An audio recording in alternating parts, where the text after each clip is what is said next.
সুপ্রিয় দর্শক, আসসালামু আলাইকুম। আশা করি সবাই ভালো আছেন। আজকে যে পেশেন্টকে দেখতে পাচ্ছেন, ওনার গাইনোকমাস্টিয়াল সার্জারির পাশাপাশি আমরা স্কিন রিডাকশন করেছি। উপরের অংশ থেকে স্কিন কেটে বাদ দিয়েছি, যাতে দেখতে অনেক বেশি সুন্দর লাগে, কোঁচকানো ভাব কম থাকে। আমি বলবো না যে কোঁচকানো ভাব একদমও থাকবে না, অবশ্যই থাকবে, তবে পরিমাণটা কমে যাবে।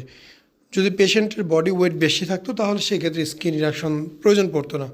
যেহেতু বডি ওয়েট একদমই কম, মোটামুটি ওজনটা কমিয়ে ফেলেছে, জাস্ট মাসেল পড়ে আছে, সেহেতু আমারও মনে হয়েছে স্কিন রিডাকশন করাটা জরুরি। এই জন্য ডক্টর স্যার স্কিন রিডাকশন করে দিয়েছে। রেজাল্ট মাশাআল্লাহ ভালো আসছে, খারাপ কোনোভাবেই না। সো আপনারা যখন এগুলো দেখবেন পরবর্তী ভিডিওগুলো, তখন বুঝতে পারবেন কেমন হয়েছে। আমরা পরামর্শ দিব নিয়মিত আমাদের ভিডিও দেখার জন্য। আমরা সবসময় চেষ্টা করি নতুন নতুন ভিডিও এবং আমাদের কাজের অবস্থাগুলো আপনাদের সামনে উপস্থাপন করার জন্য।